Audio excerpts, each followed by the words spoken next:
बहुत ही important sector है steel का, क्योंकि बुनियादी ढांचे में इस्तेमाल होता है। देश को विकसित राष्ट्र बनाना है तो स्टील इंडस्ट्री पर निगाह रखना एक बहुत बड़ा संकेत कह सकते हैं आप। भारतीय इस्पात संघ यानी ISA का चौथा इस्पात सम्मेलन कल हुआ। उसको संबोधित करते हुए उद्योग मंत्री पीयूष गोयल ने कहा कि भारत के स्टील और एल्यूमिनियम पर किसी भी तरह के अवांछित टैक्स या फिर लेवी को स्वीकार नहीं किया जाएगा। घरेलू इंडस्ट्रीज को प्रोटेक्ट करने की पूरी कोशिश सरकार की तरफ से, बड़ा भरोसा कल पीयूष गोयल साहब ने दिया है। आइए सुनते हैं। We will always find innovative solutions, but I can assure you that India will not be accepting unfair taxes or unfair levies being put on Indian steel industry or Indian aluminium or any other industry. I think that collectively the world will have to take a view on this, and we shall be focusing our energies to get other countries on board to address this very serious concern that CBAM has generated. उन्होंने कहा कि पूरी दुनिया quality steel के उत्पादन के लिए भारत की ओर देख रही है और PLI स्कीम से भी इस सेक्टर को फायदा मिलने की उम्मीद है। World is also looking to India to provide a credible alternative with fair business practices as India is known to have, and ensure that the world gets adequate steel. The PLI for specialty steel is another initiative which I hope will help us meet the variety of needs of steel for the nation and help us to move from a net importer of steel to a net exporter of steel in the very near future. चलिए अब इस sector के overview के लिए आज हमारे साथ बहुत ही खास मेहमान जुड़ रहे हैं। श्री नागेंद्र नाथ सिन्हा जो कि इस्पात सचिव हैं, स्टील सेक्रेटरी। आपका बहुत बहुत धन्यवाद सर वक्त निकालने के लिए। पहला सवाल अगर मैं आपसे ये समझ पाऊं कि बीते 10 से 12 सालों में स्टील सेक्टर में ऐसा क्या हुआ कि एक जबरदस्त उछाल देखने को मिला है, वो पॉजिटिव फैक्टर्स जो आज पूरी दुनिया के सामने भारत की स्टील इंडस्ट्री ने अपने प्रदर्शन के जरिए रखा है?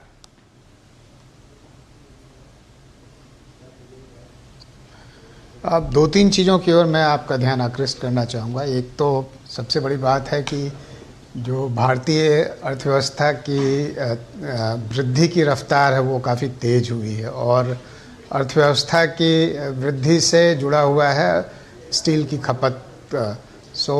इसके कारण भी स्टील इंडस्ट्री को और स्टील की खपत को काफ़ी बढ़ावा मिला है। दूसरा जो मेरे विचार में सबसे महत्वपूर्ण कदम है कि भारत सरकार ने और उनके साथ साथ राज्य सरकारों ने अपने यहाँ आधारभूत संरचनाओं पर खर्च को बहुत तेज़ी से बढ़ाया और इस वर्ष आपको जैसे कि जानकारी होगी कि लगभग 4.5% भारतीय अर्थव्यवस्था का इंफ्रास्ट्रक्चर पे खर्च हो रहा है। इसके अलावा भारत सरकार ने स्टील उद्योग को बढ़ाने के लिए, स्टील खपत को बढ़ाने के लिए कई सारे कदम उठाए हैं। तो कुल मिला जुला के इन तीनों कारणों का और उनके साथ साथ जुड़े अन्य कारणों का काफ़ी बड़ा प्रभाव पड़ा है स्टील उद्योग पर और स्टील की खपत पे।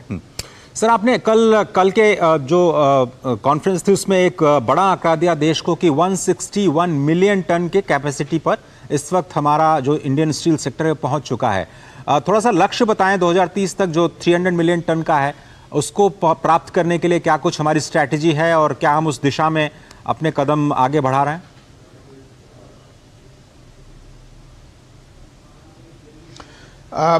जैसे कि आपने देखा होगा कि स्टील की खपत तेज़ी से बढ़ रही है और जिस खपत की जो गति है बढ़ने की, उससे हम काफ़ी कन्विंस्ड हैं कि हमारी जो 300 मिलियन टन 2030 तक की उत्पादन का लक्ष्य है वो हम अवश्य प्राप्त कर लेंगे।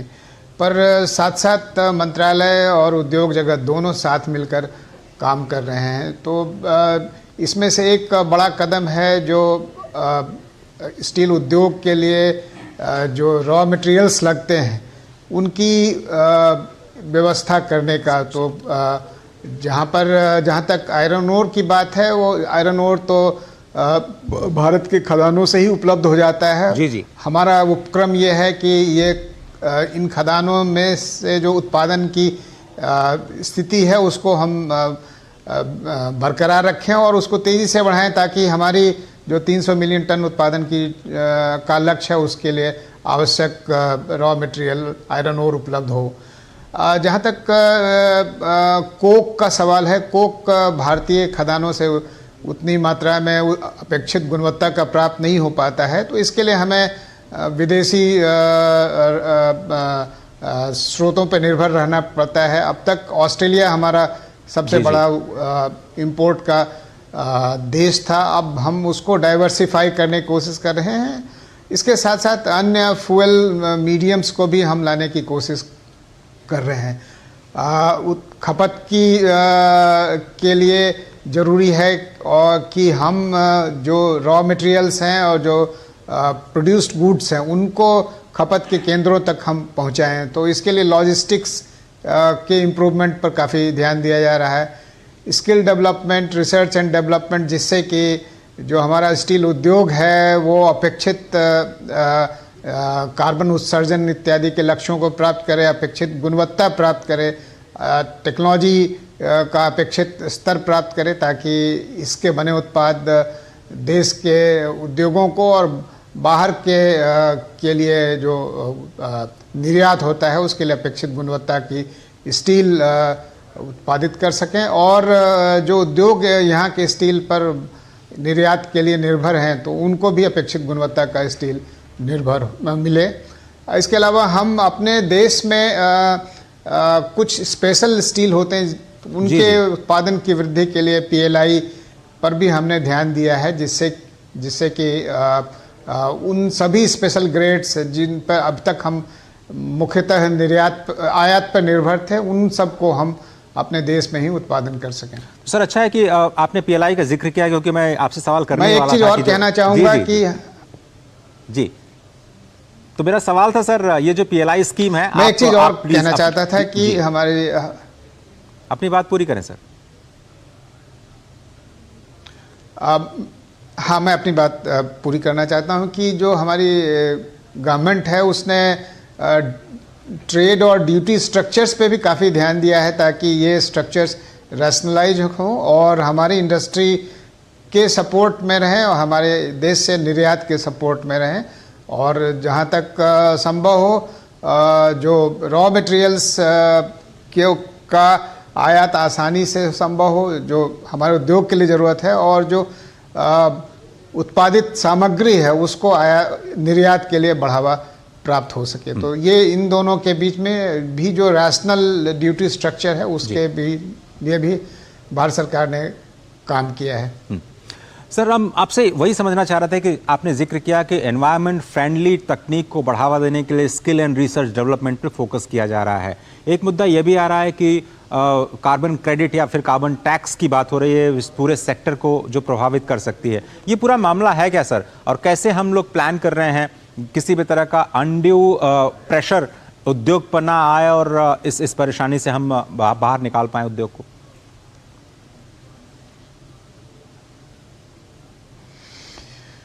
देखिए, आपको जानकारी होगी कि हमारे यहाँ पर perform, achieve and trade scheme national mission for energy efficiency के तहत गठित की गई थी। तो उसने लगभग 197 बड़े इस्पात उद्योगों के लिए लक्ष्य रखा था कि अपने उद्योगों से कार्बन उत्सर्जन का एक वांछित स्तर प्राप्त करे। हमारे उद्योगों ने काफ़ी उन्हें प्राप्त भी कर लिया है, और इसके कारण जो कार्बन क्रेडिट उन्हें मिल रहा है उसके लिए वो दूसरों को बेचने की स्थिति में है। अब 2022 में एक एनर्जी कंजर्वेशन अमेंडमेंट एक्ट पारित हुआ है। उस के तहत नेशनल कार्बन ट्रेडिंग स्कीम बनाई जा रही है, जिससे जो कार्बन क्रेडिट अवेलेबल होता है, उपलब्ध होता है, उसकी मार्केटिंग की अपेक्षित व्यवस्था हो पाए। तो एक एस्पेक्ट तो यह है कि जो उद्योग उनको जो लक्ष्य दिए गए हैं उनको प्राप्त करते हैं, उनके लिए एक आय का एक अतिरिक्त स्रोत इस तरह के माध्यमों से उपलब्ध हो जाता है। हमारा हमारा उपक्रम ये है, हमारा लक्ष्य ये है कि जो हमारे उद्योग जगत हैं स्टील क्षेत्र में, उन सबको अपने कार्बन उत्सर्जन के लक्ष्यों को प्राप्त करने के लिए जो भी वांछित पॉलिसी सहयोग मिल सके, मिलना चाहिए, वो उनको प्राप्त हो सके। तो इसके लिए हम लोगों ने 13 क्षेत्रों में अध्ययन कराया है जो इससे जुड़े हुए हैं, और उनसे जो भी हमें लर्निंग्स प्राप्त होगी उन लर्निंग्स का हम उपयोग करेंगे। और इसमें काफ़ी सारी चीज़ें हैं, जैसे कि एनर्जी का कैसे एफिशिएंट यूटिलाइजेशन किया जा सके, जी सर, जो उसमें रॉ मटेरियल्स लगता है उसकी तैयारी कैसे हो जिससे कि हमारा उत्पादन कम से कम कार्बन उत्सर्जन से हो सके, रिन्यूएबल एनर्जी का उपयोग कैसे हो। जी सिन्हा साहब, मैं आपसे ये समझना चाह रहा था कि आगे जाते हुए आप किस तरह से जो बेस्ट प्रैक्टिसेस हैं उनको प्रमोट कर रहे हैं, और स्टील सेक्टर में अगर उत्पादकता को हमें बढ़ाना है, हमें अपने क्वालिटी को अगर इम्प्रूव करना है तो निवेश चाहिए, बहुत बड़ी संख्या में इन्वेस्टमेंट की ज़रूरत होती है। मुझे याद आ रहा है कि ArcelorMittal जैसी बड़ी कंपनियां भारत में स्टील में इन्वेस्टमेंट करने को उत्सुक थी, लेकिन पता नहीं किन वजहों से वो अभी तक आ नहीं पाए। अट्रैक्ट करने के लिए इन्वेस्टमेंट हम लोग क्या कर रहे हैं, और क्या हमें कुछ बड़े इंटरेस्ट दिखाई दिए हैं कुछ देशों से इस पूरे सेक्टर में बड़े इन्वेस्टमेंट के लिए सर?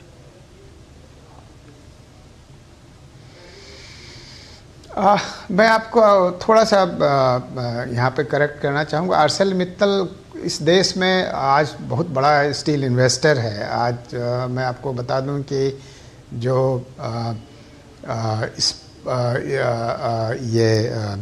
एसआर स्टील था उसको उन्होंने लगभग 40,000 करोड़ से ज़्यादा की लागत पर निप्पन स्टील के साथ लिया था, और अब उन्होंने 10 मिलियन टन का अतिरिक्त उत्पादन का लक्ष्य घोषित किया है, और उसके लिए जापानीज बैंकों एवं अन्य बैंकों से वो बातचीत कर रहे हैं। मेरे विचार से आज की दिन में जो भारतीय स्टील जगत है उसमें वो देश में ही नहीं बल्कि दुनिया में सबसे तेज़ी से इस्पात जगत में वृद्धि कर रहा है। इसे आप वर्ल्ड स्टील एसोसिएशन के भी जो आंकड़े समय समय पर निकलते रहे उससे भी ये बात देखी जा सकती है। तो आज देश में जहाँ तक स्टील में निवेश के लिए ज़रूरत है, वो मेरे ख्याल में मार्केट ही इसको उपलब्ध कराता है। और इसके अलावा जो स्टील मंत्रालय और भारत सरकार की इस्पात उद्योग के लिए जो प्रोत्साहक नीतियां हैं वो ही इसे पर्याप्त बढ़ावा देती हैं। मैं ये भी कहना चाहता हूं कि कुछ क्षेत्र हैं जहां पर इस्पात उद्योग को और सपोर्ट की ज़रूरत है, और वो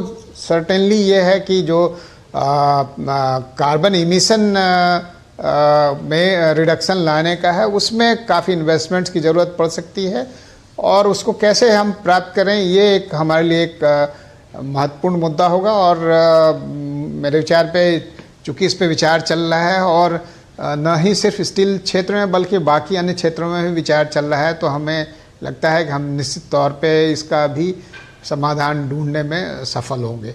नगेंद्र सिन्हा जी, बहुत धन्यवाद वक्त निकालने के लिए, और ख़ास तौर पर इकॉनमी टुडे में अपनी बात रखने के लिए भारतीय स्टील सेक्टर। और बहुत शुभकामनाएं आपको, जो PLI स्कीम आप लेकर के आए हैं उद्योग जगत ने मोटे तौर पर उसका स्वागत किया है। बहुत धन्यवाद। आगे बढ़ते हैं। सहकारिता मंत्री